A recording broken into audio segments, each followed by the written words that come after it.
चैतन्य प्रभु दया कर मोरे।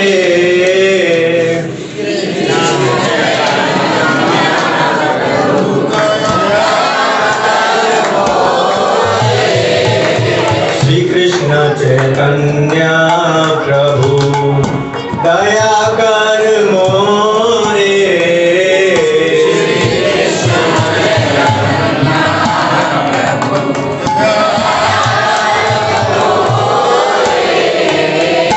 तुम बिना तेरा यारो जगत संसारे।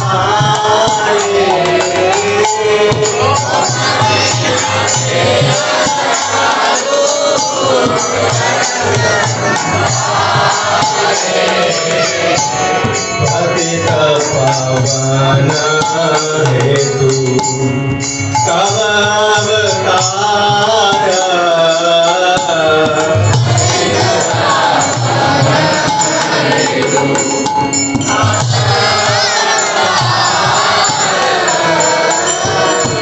उत्तम पतिता प्रभु न पाई बेगारा।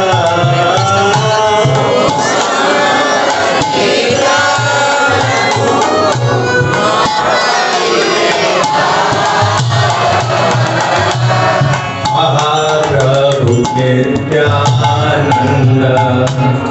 प्रेमानंद रूपी।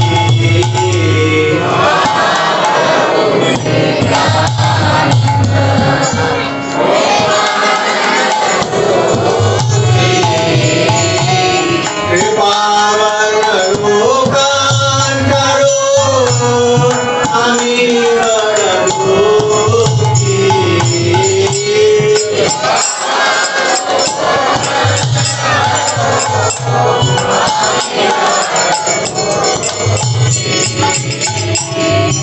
दया करो सीतापति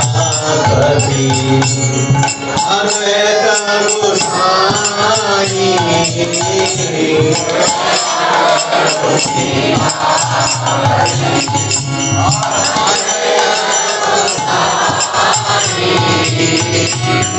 तव कृपा बले पाई चैतन्य निताई।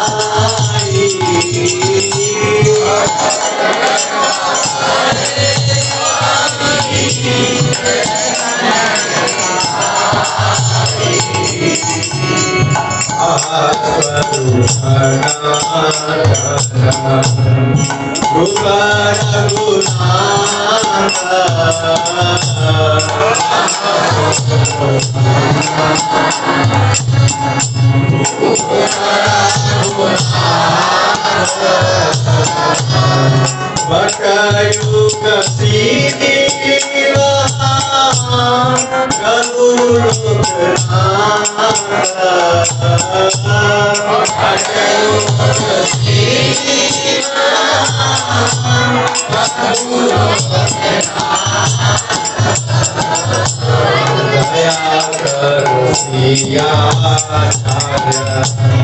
प्रभु श्रीनिवास। दया करो प्रभु श्रीनिवास। रामचंद्र संग मांगे नरोत्तम दास।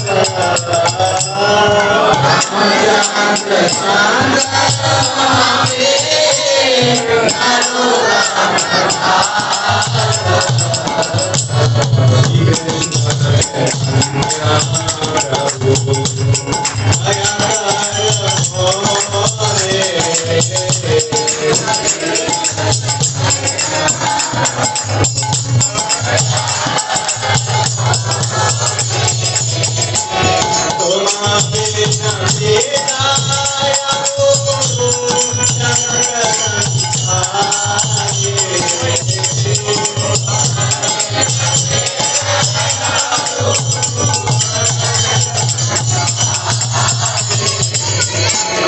Hare Krishna, Hare Krishna,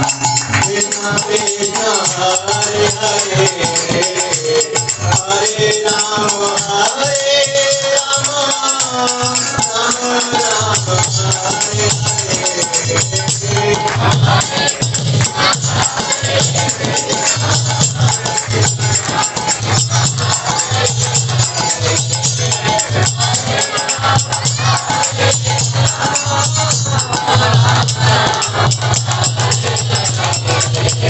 Hare Krishna, Hare Krishna, Krishna Krishna, Hare Hare, Hare Rama, Rama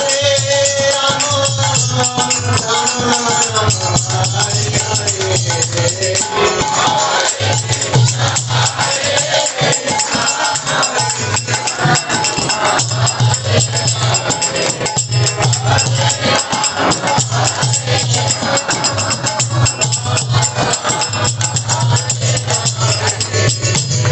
Hare Krishna, Hare Krishna, Krishna Krishna, Hare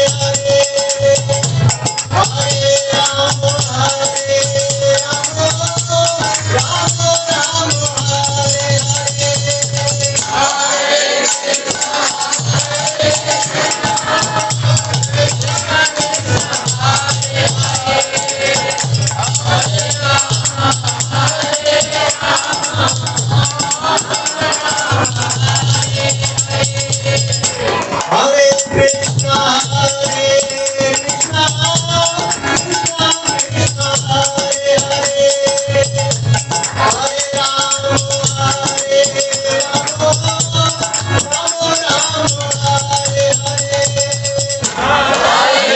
Hare.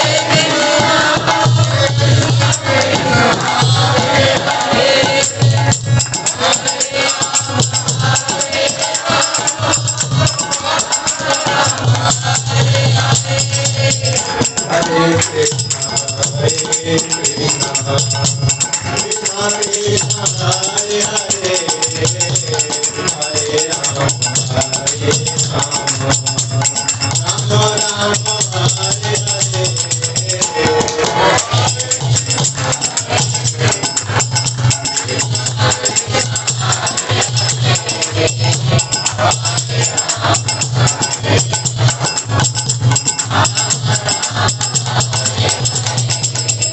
Hare Krishna, Hare Krishna, Krishna Krishna, Hare Hare, Hare Rama, Rama Rama, Hare Hare. Hare Krishna,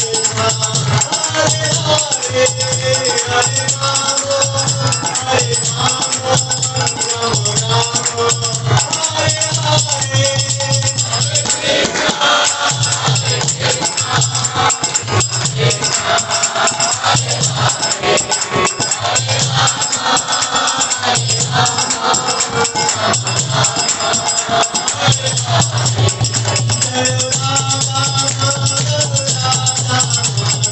Hare Hare, Hare Rama, Rama Rama, Hare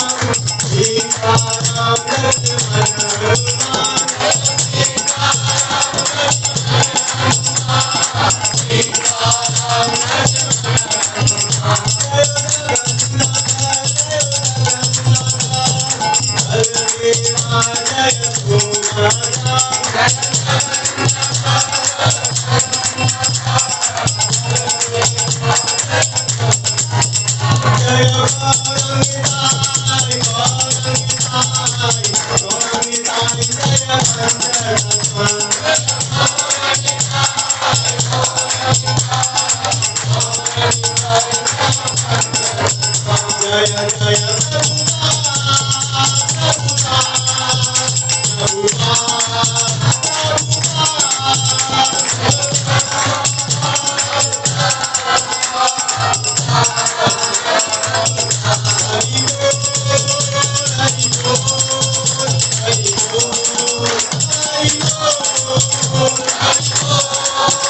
सभी झुककर प्रणाम करेंगे।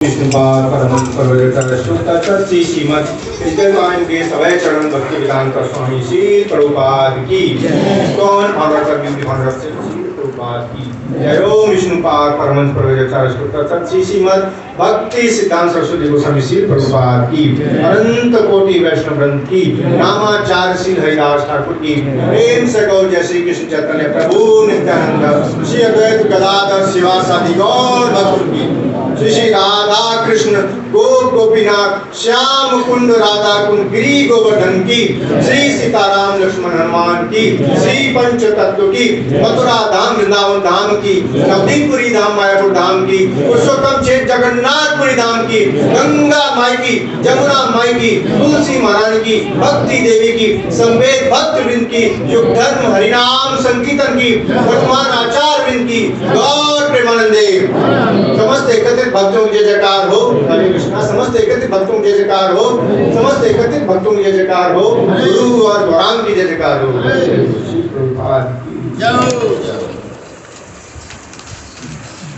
तो इतना सुंदर भजन रतनदास ठाकुर ने लिखा है। आप पेज पर ऐसे देखेंगे तो इसका अर्थ भी लिखा है, तो थोड़ा सा उसकी आपको चर्चा कर लेते हैं।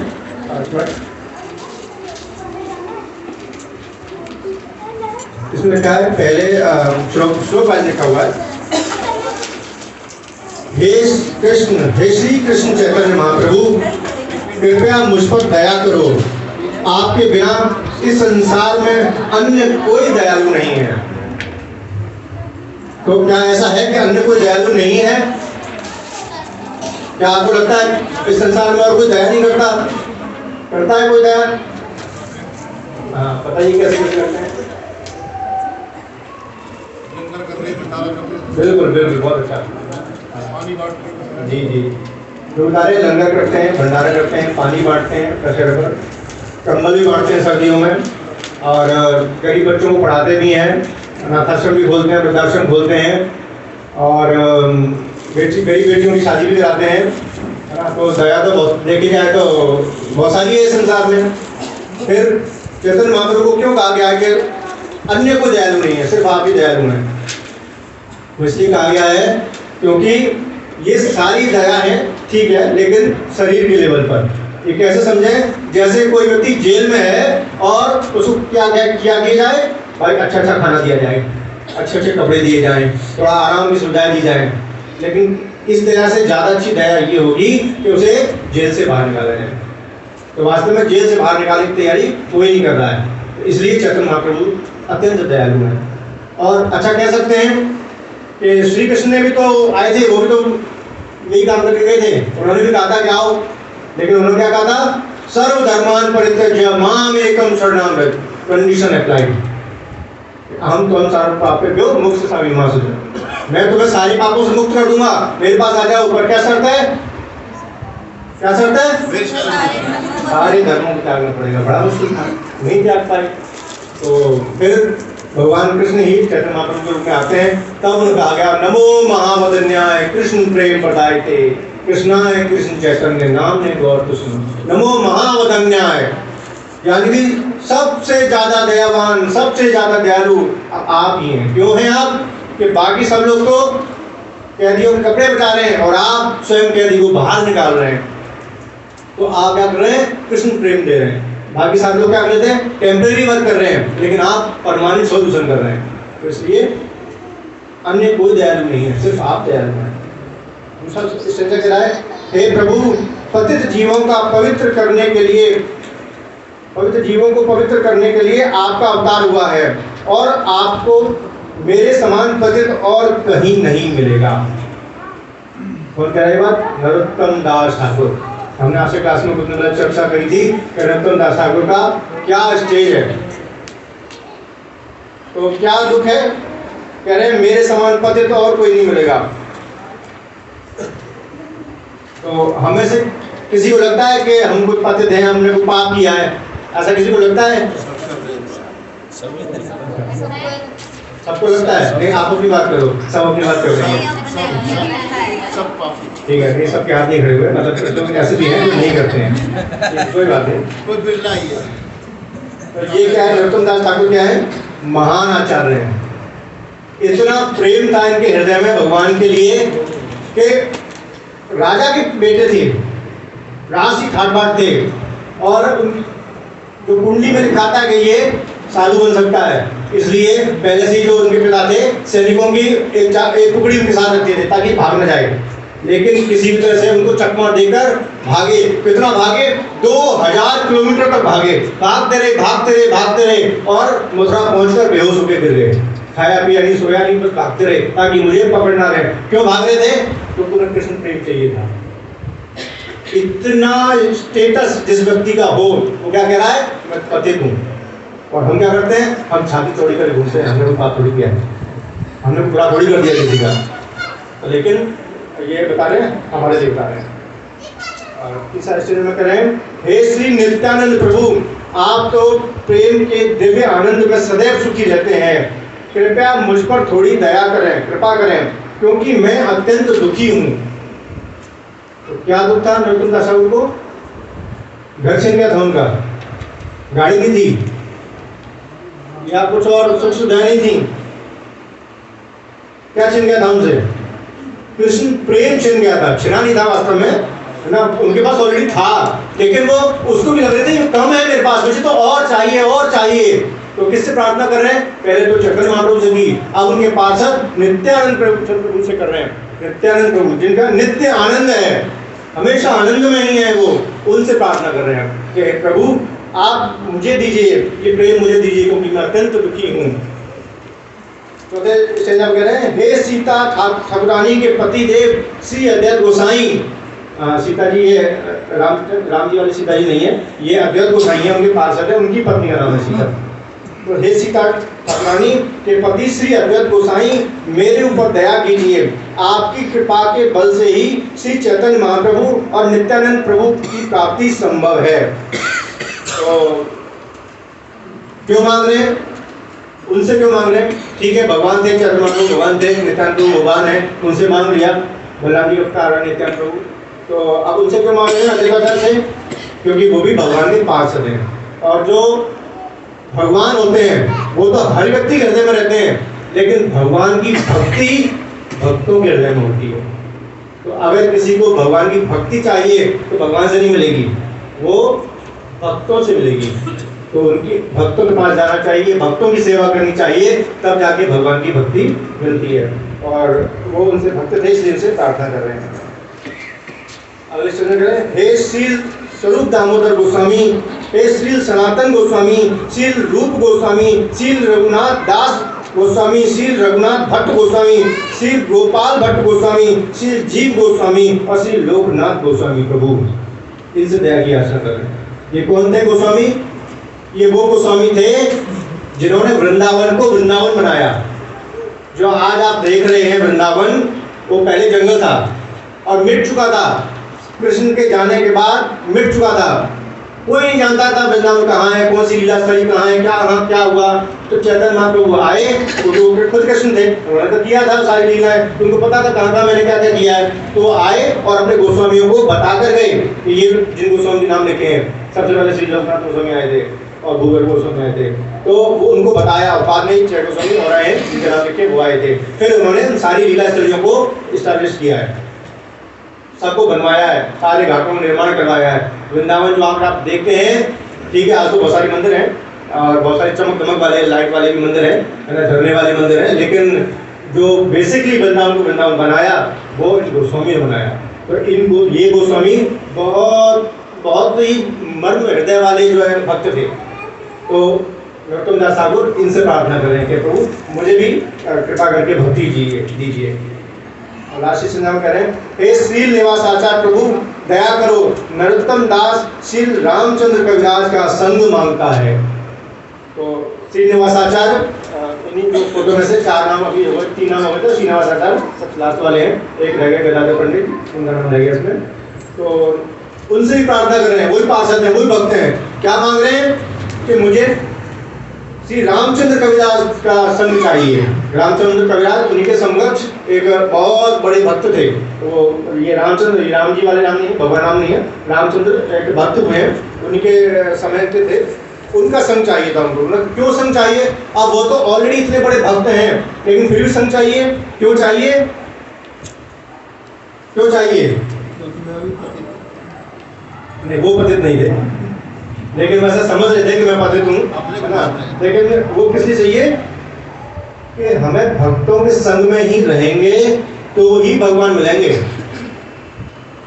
हमें भगवान मिल गए माना कि, और हमने फिर भक्तों का संग छोड़ दिया तो भी भगवान कुछ दिन बाद छोड़ के चले जाएंगे। तो हमें भक्तों का संग लगातार बनाए रखना है। उदाहरण है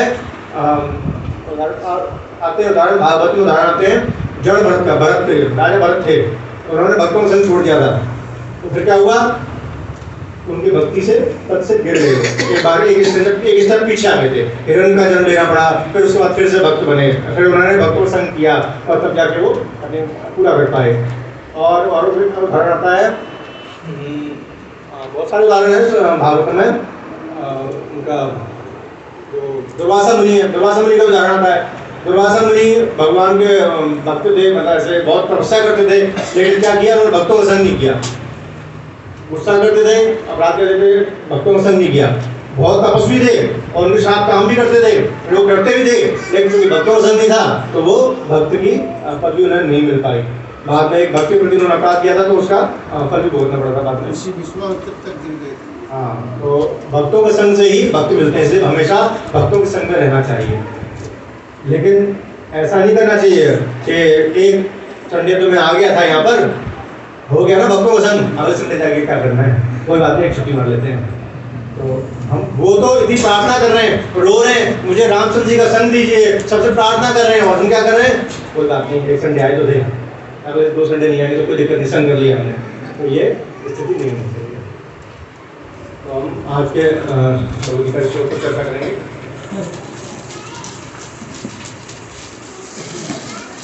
भगवद्गीता किस किस के घर में भगवद्गीता है?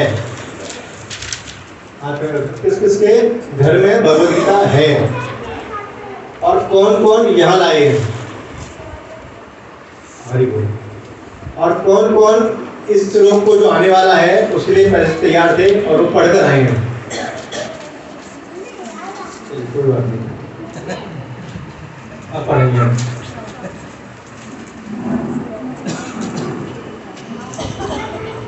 पापमेवाश्रेदस्मान् हन्ते। अच्छा, श्लोक संख्या बताइए हम, सॉरी, अध्याय 1 श्लोक संख्या 36, 36, 37, 38, हम 3 श्लोक पढ़ेंगे। मिल गया सबको? पेज नंबर मेरी में 50 है। मिल गया सबको? मिल गया सबको? ठीक है, पढ़ना शुरू करते हैं। पापमेवाश्रेदस्मान् नाततायेन तस्मान्नर्वयं हन्तु धार्तराष्ट्रं सुबान्धवान् स्वजं हि कथं हत्वा सुखिनः स्याम माधव।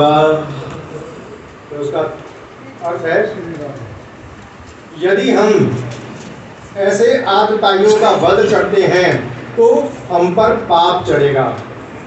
कौन बोल रहा है? अर्जुन बोल रहे हैं। कहाँ बोल रहे हैं? युद्ध के मैदान में। किसको बोल रहे हैं? भगवान कृष्ण को। युद्ध के मैदान में खड़े हैं, सामने सेना लड़ने मरने को तैयार खड़ी है, बस हथियार उठा रखे हैं, शंख बज चुके हैं और वो बिल्कुल बस तैयार है हथियार उठाने के लिए।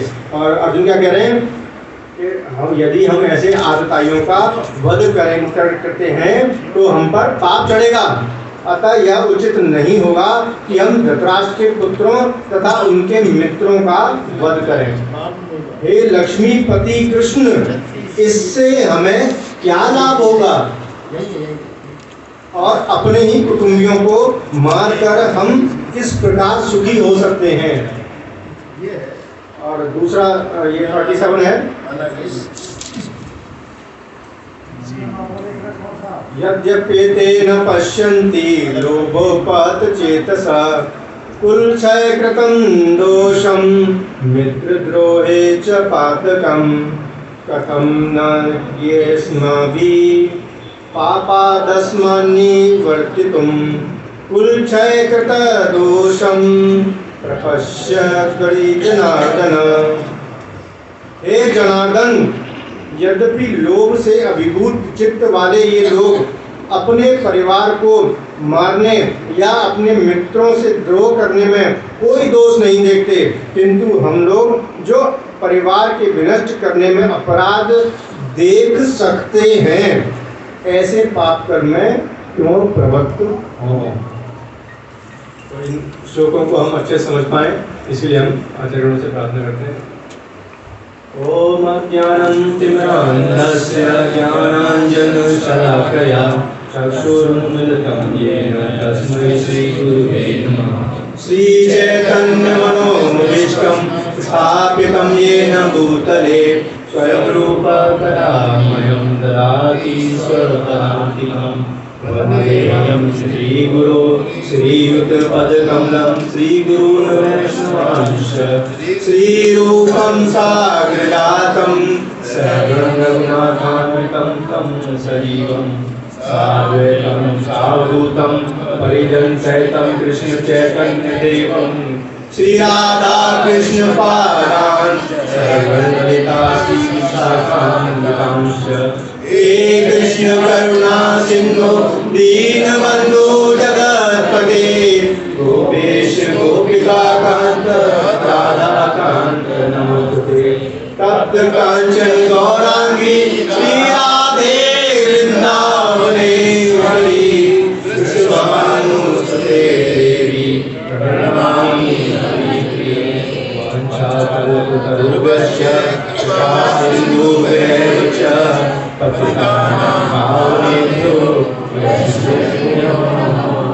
जय श्री कृष्ण चैतन्य प्रभु नित्यानंद श्री अद्वैत गदाधर शिवासादि हरे कृष्णा कृष्णा कृष्णा हरे हरे हरे राम राम राम हरे हरे।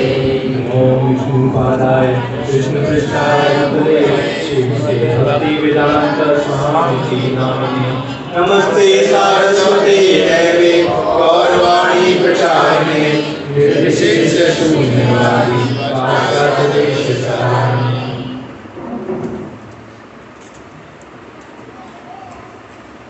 हरे कृष्णा। सभी भक्तों से निवेदन है कृपया करके आगे आगे आ जाएं, इससे आने वाले भक्तों को भी जगह मिल सके। माता जी पीछे पीछे की तरफ हो सकते हैं।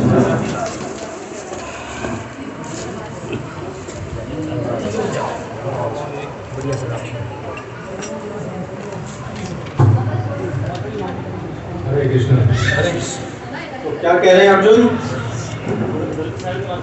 कि ऐसे आदताइयों का वध करने से हमें पाप चढ़ेगा और हमें हे लक्ष्मीपति कृष्ण, इससे हमें क्या लाभ होगा।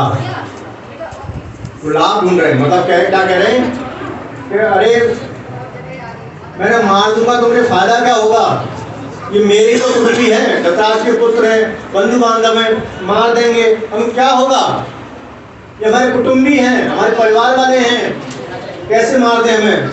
अब मार भी दिया तो हमें क्या मिलेगा बताओ। हम अकेले रह जाएंगे, हम किससे धृतराष्ट्र को भूल जाएंगे। क्या कर रहे हैं, किन कुटुंबियों की बात कर रहे हैं, किन की बात कर रहे हैं। धृतराष्ट्र कौरवों की। क्या दिया था उन्होंने, विष दिया था, लाक्षागृह किया। पहले जहर दे के मारने की कोशिश की, फिर आग लगा के मारने की कोशिश की, दुष्पीड़ा की, उनकी संपत्ति छीन ली धोखे से, और क्या किया, अपमान किया और अज्ञातवास दे दिया। उनके घर बार सब छीन लिया, संपत्ति छीन ली, और घर 5 गांव मांगने गए वो भी नहीं दिया। और क्या किया, उनकी पत्नी का अपमान किया, हरण कर लिया एक तरह से। उन्होंने तो सब कोई कमी छोड़ी नहीं थी, तो ठीक है भगवान कृष्ण ने आकर बचाया, उनके तो सब कुछ था। तो यहाँ प्रभुपाद क्या कह रहे हैं कि वैदिक आदेशानुसार आतताई 6 प्रकार के होते हैं। कौन कौन से, विष देने वाला, विष दिया था उन्होंने। दूसरा, घर में अग्नि लगाने वाला, घातक हथियार से आक्रमण करने वाला, सामने खड़े थे, हथियार लेके खड़े थे। धन लूटने वाला, जो कीड़ा में धन लूट लिया उनका। दूसरे की भूमि हड़पने वाला, उनके पिता का राज्य था लेकिन छीन लिया, कुछ भी नहीं दे रहे थे, कोई हिस्सा नहीं दे रहे थे। वो तो 5 गाँव मांग रहे थे, वो भी नहीं, क्या सुई की नोक के बराबर भी इतना नहीं दिया। और पराई स्त्री का अपहरण करने वाला, वो भी किया। तो क्या लिखा आगे, ऐसे आतताइयों का तुरंत वध कर देना चाहिए क्योंकि इनके वध से कोई पाप नहीं लगता। यहाँ कह रहे हैं कोई पाप नहीं लगता, लेकिन अर्जुन फिर भी क्या देख रहे हैं कि नहीं, कैसे वध कर दो, हमारे कुटुंबी हैं ये। तो ये समझने की बात है, ऐसे व्यक्तियों के वध कर दिया तो कोई पाप नहीं लगता। ये वैदिक आदेश है, सरकार का आदेश नहीं है। पता चला आपने किसी का कुछ किया और आपने वध कर दिया, आपको कभी अंतर से किया था और जेल में हो गई मुझे, तो सरकार का भी देखना पड़ेगा ना, लोकल मैनेजमेंट क्या कहता है, तो वो नहीं जाना। तो क्यों कह रहे थे अर्जुन अच्छा है सर, किसी के साथ इतना बुरा हो जाए फिर भी वो कह रहा है कि नहीं नहीं मैं नहीं मार रहा इसको, मैं नहीं लड़ रहा, मैं नहीं कर रहा। क्यों कह रहा है, डर गए अर्जुन। तो ऐसा होता है एक्चुअली, क्या होता है कभी कभी ना, जैसे बच्चा फेल हो जाए या कुछ कम नंबर आ जाए उसके, तो क्या कहता है, बहुत सारे ऐसे उदाहरण देता है कि नहीं नहीं नहीं वो क्या है कि ना एग्जाम थोड़ा सा साफ नहीं आया था, जो है प्रिंटिंग में मिस्टेक थी और कोर्स से बाहर से आ गया था और किसी बच्चे का अच्छा नहीं हुआ था, सब ऐसे था। और रास्ते में क्या हुआ था कि मैं रास्ते में गिर भी गया था, साइकिल पंचर हो गई, लेट भी पहुंचा था। तो इस तरह से जब अपनी कमजोरी को छुपाने के लिए ना अलग अलग तरह के बहाने करते हैं और उन्हें सिद्ध करने की कोशिश करते हैं। लेकिन अर्जुन ऐसा नहीं कर रहे थे। अर्जुन क्या कर रहे थे, अर्जुन डरे नहीं थे। कौन व्यक्ति थे अर्जुन, जब चक्रव्यूह की रचना की गई थी, महाभारत में भी की गई थी ना, चक्रव्यूह की रचना की गई, तो क्या था उसमें एक शर्त थी, एक ही आदमी भेदेगा उसको।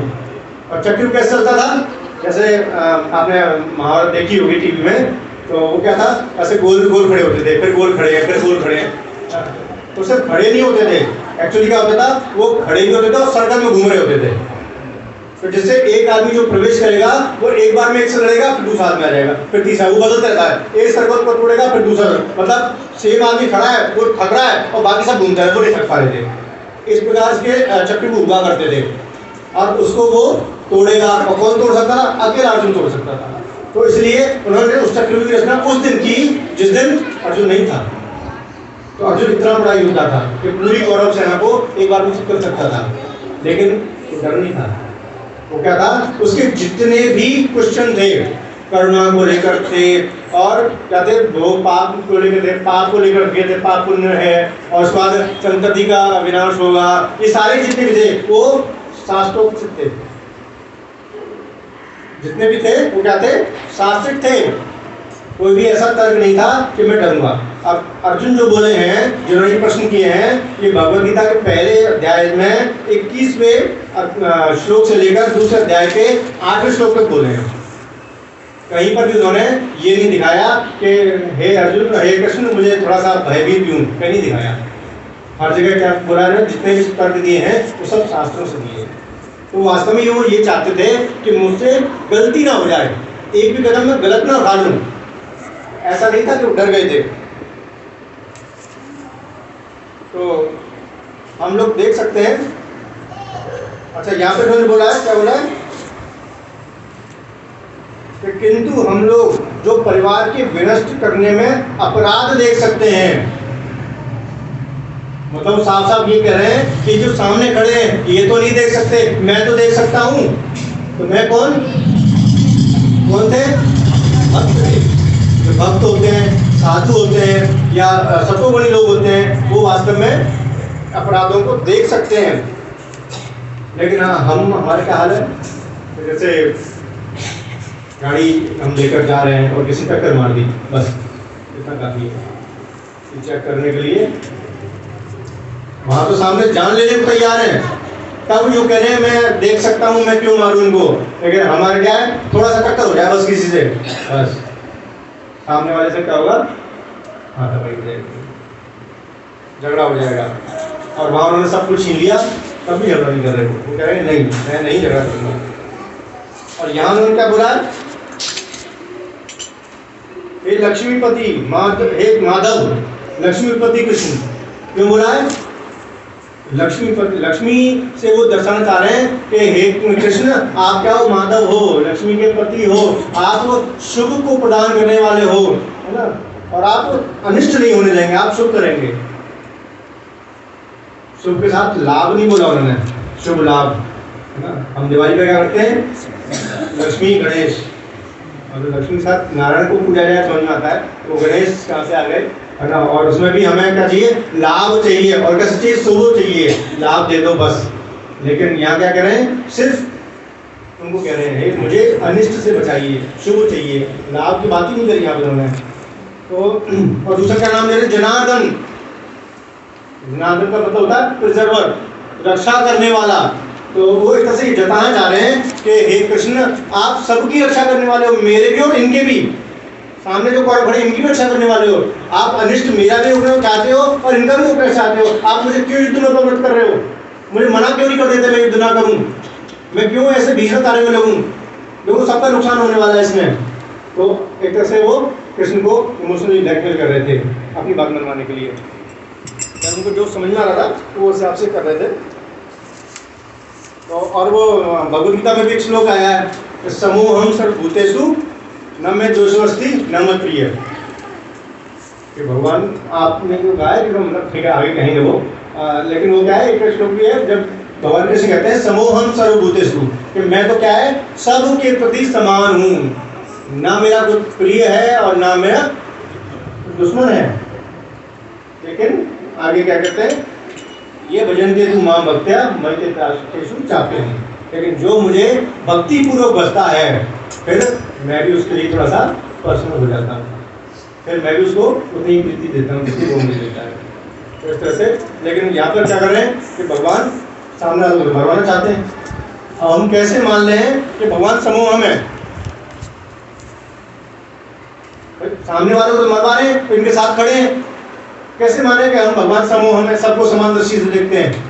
भगवान ने कोशिश करी थी संधि करने की, भगवान ने परिवार को कोशिश करी थी संधि कराने की, कौरवों के पास भी गए थे, भैया मत लड़ो, फिर भी नहीं माने। तो क्या किया, अपनी सेना दे दी, ठीक है तुम मेरी सेना ले लो और साथ में लड़ो। तो भगवान ने दोनों तरफ से बराबर रखा था। लेकिन फिर भी चूंकि भक्तों के प्रति थोड़ा सा भगवान का ज़्यादा प्रेम रहता है, तो फिर अर्जुन को ऐसे गाइड भी किया और जितवाया।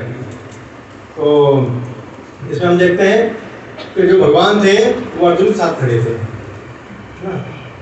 तो ऐसा क्या था अर्जुन में जो भगवान अर्जुन के साथ खड़े थे?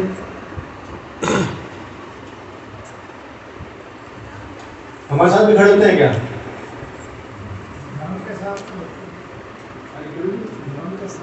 हाँ, धर्म के साथ रहते हैं। अर्जुन भगत था। तो क्या हमारे साथ भगवान है, रहते हैं या नहीं रहते हैं? प्रश्न ये है। रहते हैं। भगवान हम सबके साथ रहते हैं, सबके हृदय में रहते हैं। हम कुछ भी अच्छा करें गलत करें भगवान को सब पता है। हम कोई प्राइवेट हमारा कुछ कॉर्नर चल रहा है ना, भगवान को वो भी पता है। तो लेकिन भगवान हमारे साथ हैं, हमारे साथ भी खड़े हैं, लेकिन हमारा क्या एटीट्यूड रहता है क्या? तो बाबा तो रहता मस्ती में, आग लगे मस्ती में। एक व्यक्ति के ना घर में आग लग गई, आलूस हो रहा था, तो क्या हुआ, दूसरा आदमी आया, अरे अरे अरे अरे आग लग गई, आग लग गई, आग लग गई। तो कहता है तो फिर मुझे क्या, आग लगी तो लगी, मुझे क्या? बोले आग तेरे घर में लगी है भाई, तो फिर तुझे क्या? तो हमारा एटीट्यूड इस तरह का रहता है। लेकिन एक्चुअली कुछ भक्तों से बात भी होती है, तो कहते हैं, हम कहते हैं कि भाई भगवान हमारे साथ ही हैं, तो भगवान को थोड़ा याद किया करो, है ना, माला किया करो। तो क्या आंसर आता है, अरे हम करते हैं ना, हम मन ही मन में कर लेते हैं, हम मन में भगवान को खूब याद करते हैं। तो भगवान क्या करते हैं, भगवान भी मन ही मन में उनका साथ दे लेते हैं।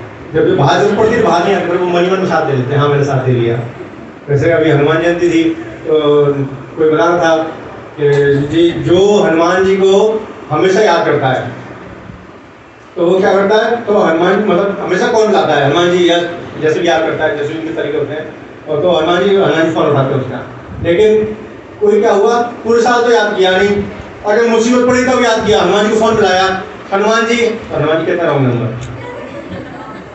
तो वास्तव में भगवान हमारे साथ खड़े हैं, लेकिन हमें उनको अपनाना पड़ेगा, याद करना पड़ेगा, मनन करना पड़ेगा, जप करना पड़ेगा। भगवान द्रौपदी के साथ भी खड़े थे, खड़े थे ना, रक्षा की भगवान ने। और किस किस की रक्षा की है, किसी को जैसे याद हो, भगवान ने प्रहलाद की, हाथी की, गजेंद्र की, और किस किस की रक्षा की, मीराबाई की है, जी नरसिंह भगत की। हाँ नहीं, फिर भी हम गार्ड जो नाम याद आए वो अहिल्या जी की भी की थी, सुदामा जी की थी। तो भगवान वास्तव में जी धन्ना भगत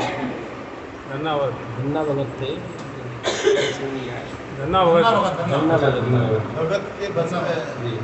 तो भगवान वास्तव में सबकी मदद करते हैं और करना चाहते हैं, लेकिन फिर हमारी क्यों नहीं? हमें लगता है कि क्या भगवान हमारी मदद तो नहीं कर रहे। अब जैसे बताओ, द्रौपदी के एक बार बुलाने पे आ गए थे, हम कितनी बार बुलाते आते नहीं है, लगता है ना हमारी को नहीं कर रहे मदद, क्योंकि हम पुकारते ही नहीं हैं। कहाँ है वो पुकार? द्रौपदी वाली पुकार है। हम करते हैं हरे कृष्णा कृष्णा कृष्णा हरे हरे, हरे राम राम हरे हरे। तो पुकार अभी भी वो हमारे हृदय से वो पुकार नहीं आई जो द्रौपदी की आई थी। जिस दिन वो आएगी तो भगवान भी आएगा। तो हम क्या करते हैं?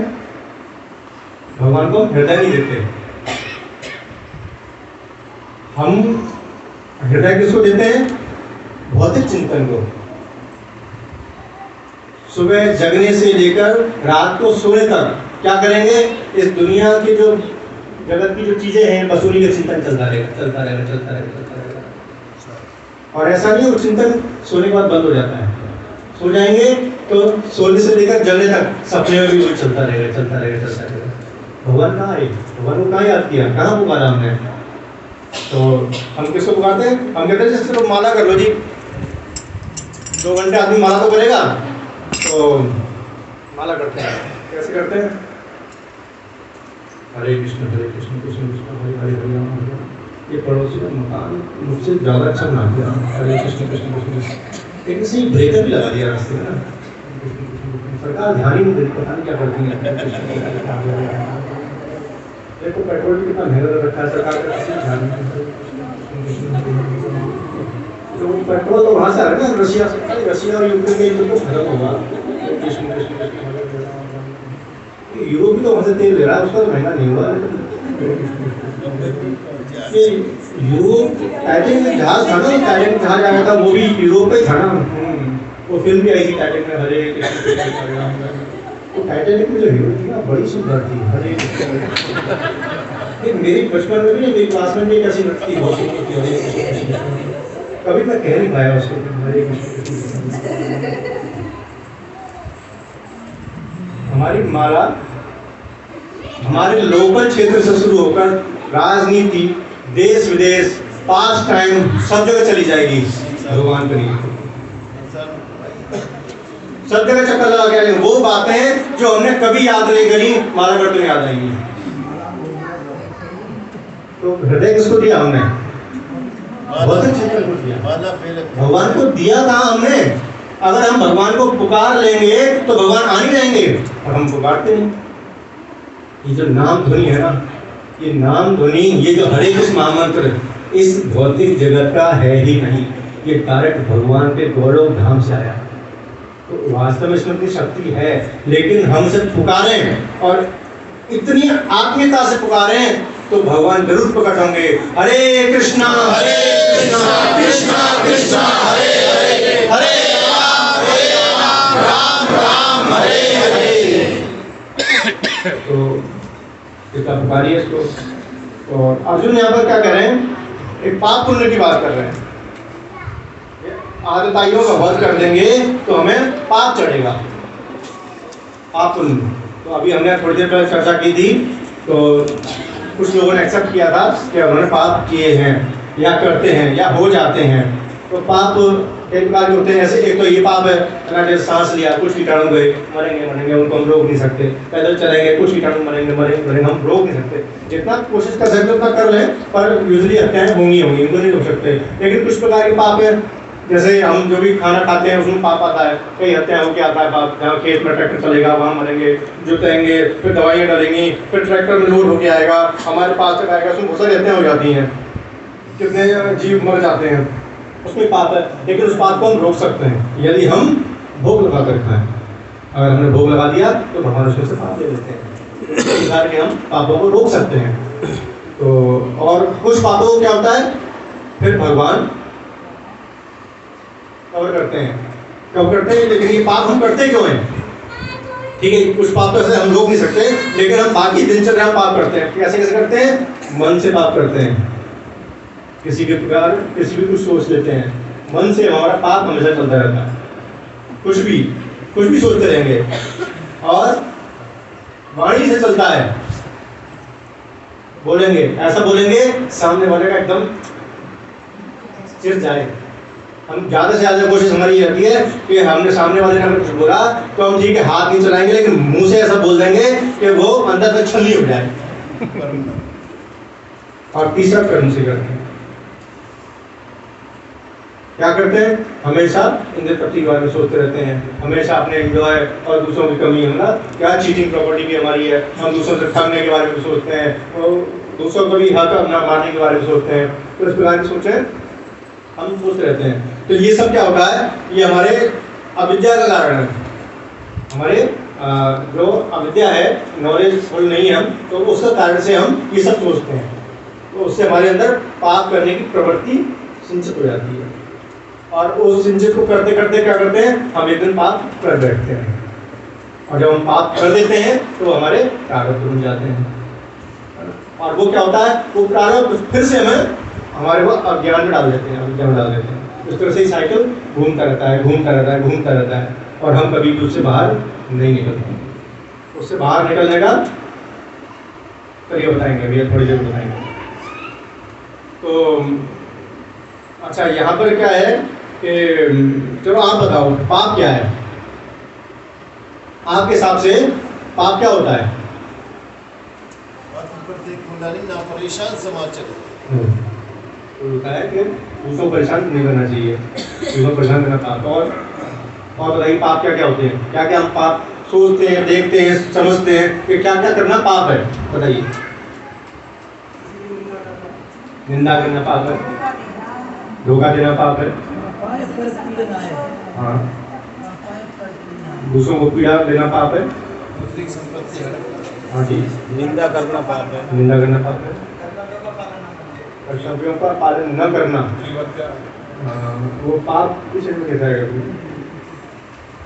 ठीक है, मतलब हमने अपना कर्तव्य नहीं किया, वो हमारे लिए गलत है, लेकिन पाप करना कैसे करें? वो भी मान सकते हैं सब।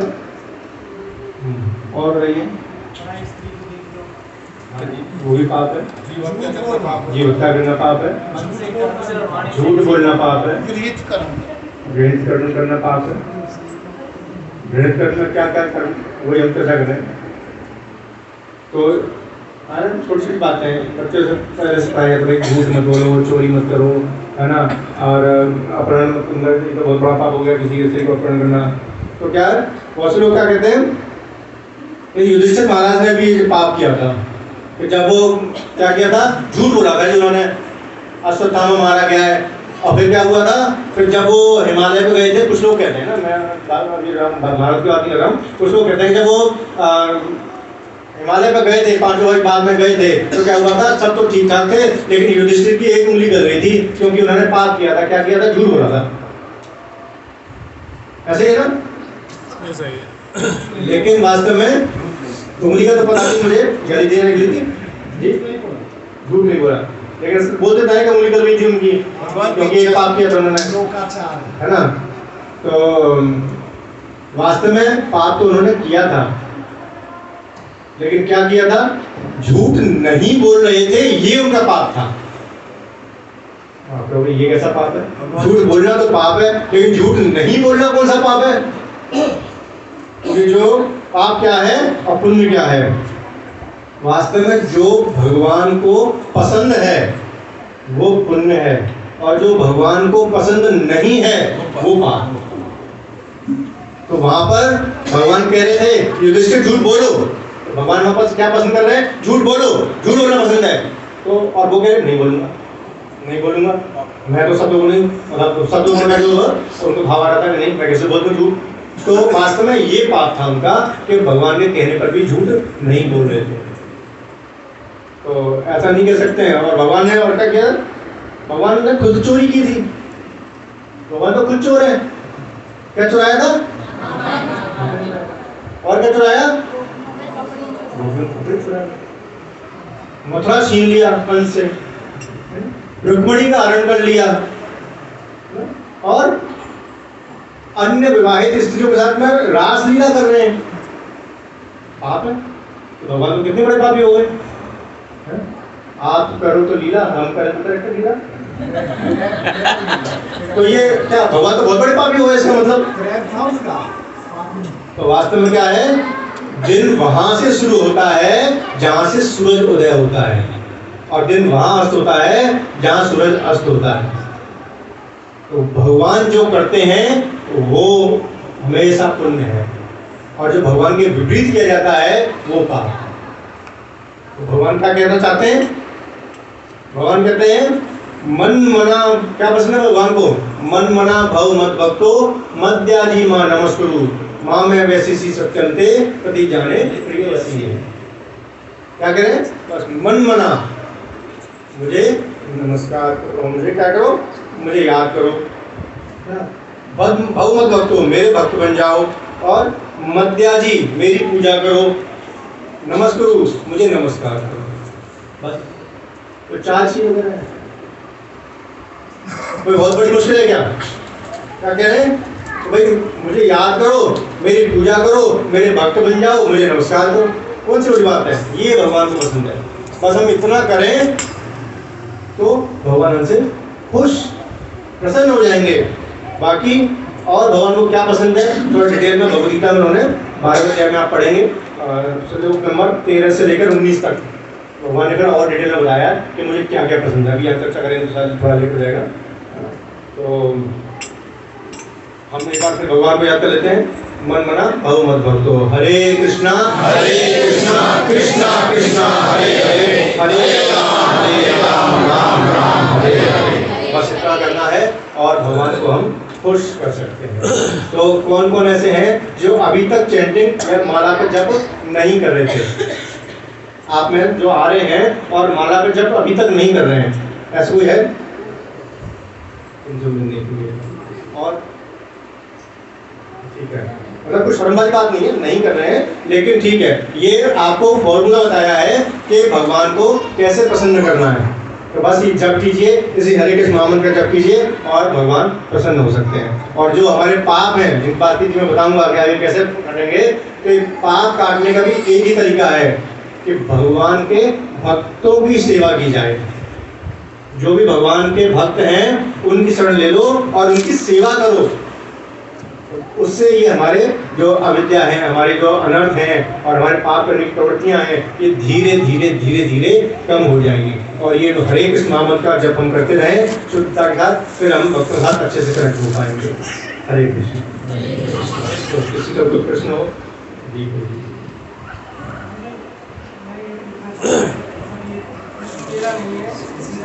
नहीं, आप अच्छे के जो भी आप अपना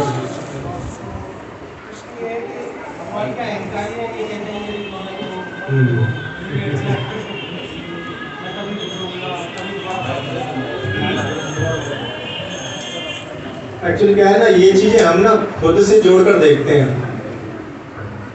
हम क्या करते हैं, खुद को हम भगवान की स्टेज पर ले जाते हैं और फिर सोचते हैं कि भगवान अहंकारी है ना, और भगवान जो है ऐसे लीलाएं खुद कर रहे हैं और हमारी कर रहे हैं, पाप है।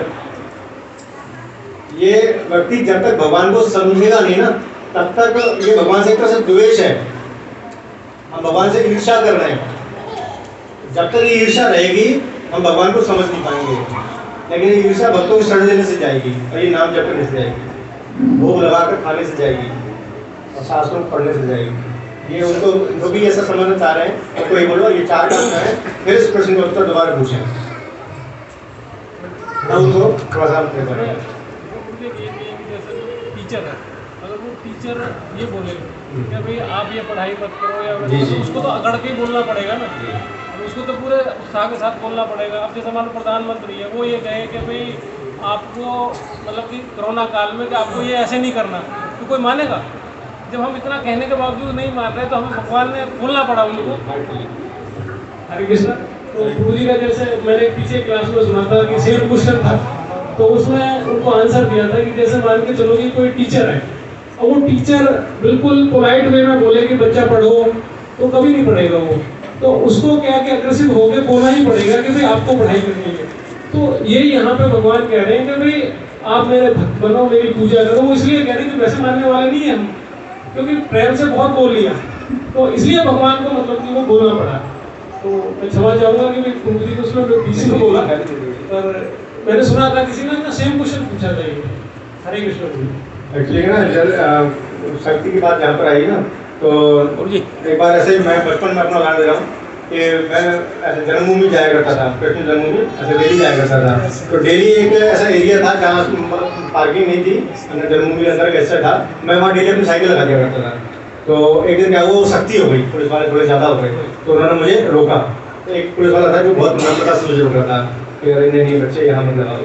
मैं नहीं अंकल जी नहीं प्लीज़, मैं तो रोज़ लगाता हूँ, मतलब लगाऊंगा कि नहीं बेटा, अभी मेरे ऑफिसर ने बहुत मना किया और यहाँ पर कुछ हो जाएगा, डांट पड़ेगी, तो यहाँ मत लगाओ। नहीं मैं अंकल जी मैं तो लगाऊंगा, मैं रोज़ लगाता हूँ, मैं कहाँ जाऊँ, पूजा का टाइम हो गया, आरती होने वाली है, तो नहीं था रुक जा अभी, अब नहीं अंकल मैं तो लगाऊंगा। फिर एक और पुलिस वाला था वो जोर से डांट कर रहा मुझ पर, समझ में नहीं आता तीसरे से बोल रही है, अब जब तक जोर से नहीं बोलेंगे तब तक समझ में नहीं आता तुमको। फिर मैं चुपचाप साइकिल लेके दूसरी जगह जाती। तो ऐसा होता है ना। और वास्तव में जो प्रेम है ना, जो भगवान से प्रेम करते हैं, एक बार जो भगवान से जुड़ गए, जिन्होंने भगवान का नाम ले लिया, वो इतना आनंदमय होता है, इतना आनंदमय होता है कि फिर वो नाम लिए बिना रह नहीं सकता। अभी हमने नरोत्तम दास जी का ये पढ़ा है, वो क्या कह रहे हैं, प्रेम चाहिए, इतने विवल हो रहे हैं, रात सारी ठाट बाट को छोड़ के आगे भागते आ गए, बेहोश हो गए, इतना भाग रहे हैं, क्योंकि प्रेम चाहिए, प्रेम। और किसका चाहिए, भगवान के चाहिए। क्या कर रहे हैं, नाम ले रहे हैं, भक्तों को संग कर रहे हैं, नाम भगवान के नाम ले रहे हैं, भगवान की पूजा कर रहे हैं। फिर एक बार जब वास्तव में व्यक्ति भगवान की पूजा करने के स्तर पर आ जाता है, तब समझ पाता है इसका आंसर क्या है, तब वो फिर उनसे डिटैच हो ही नहीं पाता। तो ये वास्तव में ये भगवान एक तरीका बता रहे हैं, भाई तुम ऐसा करोगे तो वो प्रेम डेवलप होगा। क्यों, भगवान क्या प्रेम के सागर हैं, प्रेम के आगार हैं, सारा प्रेम, सारा रस, सारा आनंद वही से आ रहा है। कृष्ण का नाम ही क्या है, सर्व आकर्षक। हरे कृष्ण महामंत्र में है भी क्या ये, राम, राम शब्द आ रहा, राम आनंद के सागर, आनंद देने वाले। तो ये वास्तव में भगवान हमें एक टेक्निक बता रहे हैं कि ये करोगे तो तुम्हें आगे का जो आनंद है वो मिलेगा, जो अब तक में नहीं मिल पा रहा है। हरे कृष्ण। ये कृपालु महाराज का एक बार मैंने सुना था प्रवचन, तो उसमें उन्होंने बताया था कि पाप की परिभाषा क्या है। पाप की परिभाषा उन्होंने ये बताई कि जो हम अपने बच्चों के लिए जो भी कार्य करते हैं वो भी पाप के उसमें आता है, कैटेगरी में। कि हम भगवान के स्मरण या उनका भजन नित्य जो भी कर रहे हैं, भगवान के लिए जो कर रहे हैं वो पाप नहीं है। इसके अलावा हम जो भी कुछ कर रहे हैं वो पाप है। तो इसमें थोड़ी सी टिप्पणी क्योंकि भगवान को जो पसंद है वो पाप नहीं है। भगवान ने ये वर्णाश्रम बनाया है, 4 आश्रम बनाए हैं, है ना, उसमें से गृहस्थ आश्रम भी एक आश्रम है। और गृहस्थ आश्रम के कुछ दायित्व हैं, उसके लिए आपको कमाने जाना पड़ेगा, उसके लिए अपने बच्चों को पालना पड़ेगा, ना पत्नी के लिए भी अच्छे गहने, अच्छी साड़ियाँ ला के देनी पड़ेंगी, उसके लिए थोड़ा सा कठिन परिश्रम करना पड़ेगा। तो ये अगर आप गृहस्थ के नियमों का पालन कर रहे हो तो ये पाप नहीं है। और तुम गृहस्थ आश्रम, यहाँ नाम से ही हो रहा है आश्रम। आश्रम किसे कहते हैं, जहाँ सेंटर में भगवान होते हैं, वो है आश्रम। तो यहाँ गृहस्थ आश्रम, यानी कि गृहस्थ, आपने शादी की है, आपके बच्चे हैं और उसके साथ भगवान को आपने सेंटर में रखा हुआ है, तो ये आश्रम है। फिर आप उसका पालन कर रहे हैं, कोई पाप नहीं लगेगा। लेकिन दूसरा एक शब्द आता है भागवत में, गृह मेधी। जहाँ सिर्फ आदमी क्या करता है, अपना एंजॉय, भगवान को भूल जाता है, मंदिर को भूल जाता है, वैष्णव को भूल जाता है, सिर्फ अपना आनंद कमाऊंगा, बच्चों का पालन करूंगा अपने आनंद के लिए। किस लिए करूंगा? बड़े होकर ये मेरा पालन करेंगे, संपत्ति जुटाऊंगा इसलिए ताकि इनको लाना नहीं देंगे, समाज मुझसे कुछ नहीं कहेगा। हमने ये सब क्या किया, अपने अंदर ऐसी बाउंड्री बनाई, वो सारी पापी कर दी। कर्म है, लेकिन जब तक ये आश्रम के दायरे से बाहर हो गई, सिर्फ अपने एंजॉय के लिए हो गई, तो ये पाप में आ जाएगा, तो ये ग्रहवेदी कहलाती है। लेकिन अगर हम इसमें सिर्फ इसलिए पालन करते हैं कि नहीं ये बच्चे मुझे भगवान ने दिए हैं, तो मुझे इनको भगवान की सेवा में प्रवृत्त करना है, पत्नी भगवान ने दी है, मुझे इसको भी भगवान की सेवा में प्रवृत्त करना है, संपत्ति भगवान ने दी है, इसको भी मुझे भगवान की सेवा में प्रवृत्त करना है, तो फिर ये पाप के दायरे से बाहर आता है। लेकिन हम, इसका मतलब ये नहीं है कि मैं सारी उठाई संपत्ति दे दूं, मैं कंगाल हो जाऊं, बच्चों को ऐसे छोड़ दूं, इसका मतलब ये नहीं है। इसका मतलब ये है कि मैं यथाशक्ति भगवान के नाम के प्रचार में, भगवान के गुणों के प्रचार में, उनके जो मंदिरों के लिए सारा अपना जो कुछ मैं कर सकता हूँ वो करूँ, वो चाहे धन से हो, मन से हो या शरीर से हो, कैसे भी हो, तो मैं करूँ। तो अगर ऐसा करेंगे तो पाप के दायरे में नहीं होगा, क्योंकि तो वो भगवान की प्रसन्नता में जाएगा और जो शास्त्रोचित है वो हो जाएगा। क्योंकि हमारी स्थिति क्या है इसमें, जैसे हम शांति यहाँ बैठे हुए हैं, आप हमारी स्थिति किस उसमें है कि हम, आप तो भक्त हैं, आपने तो ऑलरेडी बहुत सेवाएं ले रखी हैं और आपने तो उस आश्रम बनाने का प्रयास आप कर ही रहे हैं, तो आपकी स्थिति अच्छी है, आप परेशान ना हो, आप भगवान को पसंद ही कर रहे हैं, रास्ते पे चल रहे हो। बाकी ये ठीक है, हम प्रचार कर रहे हैं बच्चों को भी, लेकिन उसके बाद भी बच्चे ना बने तो हम कुछ नहीं कर सकते। प्रभुपाद ने भी प्रचार किया था, अपने बच्चों को भी नहीं बने, कुछ नहीं कर सकते, भरसक प्रयास करना है, लेकिन प्रयास करना हमारा काम है। हम ऐसे तरीके से डील कर रहे हैं उनके साथ में कि वो भक्त बने, क्योंकि भगवान का उद्देश्य यही है हम सभी भक्त बनाए वास्तव में।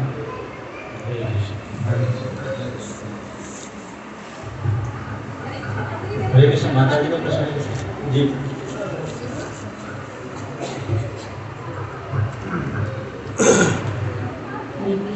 जी मैंने जब से भागवत गीता की क्लासेस लिए करीब मैं सुनती हूँ क्लास में, तो या भागवतम की क्लास होती है तो हमेशा हम लोग पहले श्लोक पढ़ते हैं और उसके बाद मंगलाचरण करते हैं। तो क्या ये एक नियम के अकॉर्डिंग है या इसका कोई अन्य कारण है? मंगलाचरण का शायद अर्थ दिया हुआ है क्या इसमें? इस हम जैसे बुक खोलते हैं तो अर्थ दिया हुआ है, मंगलाचरण का अर्थ दिया हुआ है। नहीं, मंगलाचरण का अर्थ तो दिया है। मैं इसलिए बताना चाह रहा हूँ आपको कि मंगलाचरण हम क्यों पढ़ते हैं। वास्तव में हम प्रार्थना है, ये मंगलाचरण क्या है? प्रार्थना है, पूर्ववर्ती आचार्यों से प्रार्थना है, गुरु परंपरा से प्रार्थना है, भगवान से प्रार्थना है, राधा रानी जी से प्रार्थना है। प्रार्थना हम कर रहे हैं ताकि हम जो भी पढ़ रहे हैं वो वास्तव में हमारे प्रॉपर समझ में आए और हम अपने जीवन में अप्लाई कर पाएँ, इसलिए हम प्रार्थना कर रहे हैं। मंगलाचरण है हम कई श्लोक पढ़ते हैं, जैसे हमने अभी फर्स्ट चैप्टर की श्लोक पढ़े लिया है, ऐसे ही जब हमारी भागवतम क्लास होती है तो वहाँ जब भी पहले श्लोक पढ़ते हैं, बाद में मंगलाचरण पढ़ते हैं, उसके बाद आप व्याख्या करते हैं। क्या पहले मंगलाचरण पढ़ सकते हैं, पहले श्लोक ही पढ़ना ही हमारे नियम? मतलब जैसा हमने भक्तों से सीखा है हम वैसा करने का प्रयास करते हैं। और श्लोक तो ऐसे है, उसमें हमें क्या समझना है, हमें तो उसके अर्थ को समझना है, तो हम उस समय प्रार्थना कर लेते हैं ताकि हम उसके अर्थ को समझ पाएँ। तो हम इतने संस्कृत के विद्वान नहीं है कि हम डायरेक्ट अर्जुन करें भगवान श्लोक बोले और वो समझ गए, इतना हमारा लेवल नहीं है, तो हम उस अर्थ को समझने का प्रयास करते हैं। सबसे पहले मंगलाचरण होना चाहिए। मैं अज्ञानी हूँ, प्रभु जी जो परंपरा कर रहे हैं, जो हमारे सिंगर कर रहे हैं, हम वो करते हैं। उसको अवॉइड करना चाहिए। और कोई प्रश्न? जी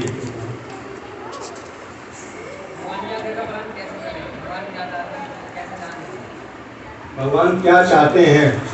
भगवान के प्रतिनिधि होते हैं गुरु वैष्णव। वैसे उन्होंने शास्त्रों में भी सब कुछ लिखा हुआ है, भगवद गीता पूरा भगवान की वाणी है, सब कुछ भगवान ने बताया हुआ है इसमें। और जो मैंने बताया कि भगवान 12वें अध्याय के 13वें श्लोक से लेकर 19 श्लोक तक तो मैंने स्पेशली मांगा है हमसे कि हम क्या चाहते हैं, क्या करना, कैसा बनना चाहिए। इसके अलावा भी जो वैष्णव बताते हैं भक्तों की शरण लीजिए। आप जो भक्त बताते हैं वो मतलब गुरु साधु शास्त्र तीनों एक लाइन में होना चाहिए। जो गुरु बोल रहे हैं, जो शास्त्रों में लिखा है और जो साधु कह रहा है, अगर वो तीनों एक करेक्ट है तो उसका मतलब वो हमें पालन करना चाहिए। वो फिर भगवान की वाणी है। ये जो भागवत गीता है डायरेक्ट भगवान ने बोली है। भागवतम है या जो भी हमारे वैदिक शास्त्र है जितने भी हैं वो कहाँ से आए हैं? भगवान ने बोले। पहले भगवान ने बोले ब्रह्मा जी को, ब्रह्मा जी ने फिर नारद मुनि को, नारद मुनि ने वेदव्यास जी को, वेदव्यास जी ने पहले सारा हो जाता था। तो भगवान वास्तव में हमसे क्या चाहते हैं वो स्क्रिप्चर्स में सारा लिखा हुआ है। और फिर भी हम क्योंकि इतना स्क्रिप्चर पढ़ नहीं सकते, इतने शास्त्रों को पढ़ नहीं सकते, तो उनका मर्म एक भक्त ने, उनके एक वैष्णव ने उसको ग्रहण किया हुआ होता है। तो वो आपको, आप उनका शरण कीजिए तो वो आपको डे बाई डे आपको पता चल जाएगा। इसीलिए कहते हैं भक्तों को शरण करो। जैसे बताया ना, एक अच्छा शराबी बनना चाहता है कोई, तो क्या करना चाहिए उसे? शराबी के पास बैठे, एक अच्छे शराबी के पास बैठना चाहिए। तो अगर कोई अच्छा भक्त बनना चाहता है तो क्या करना पड़ेगा? भक्त के पास बैठे, भक्त के पास बैठना चाहिए।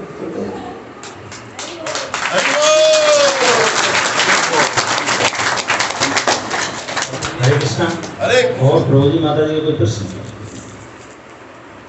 हाँ, तो प्रभु जी ने हमें बहुत अद्भुत तरीके से, सुंदर तरीके से भक्तों के संग का महत्व, कि भक्तों का संग क्यों करना चाहिए, और पाप पुण्य के बारे में बताया कि वास्तव में पाप क्या है, जो कृष्ण के अनुकूल नहीं है वही पाप है। चाहे युधिष्ठिर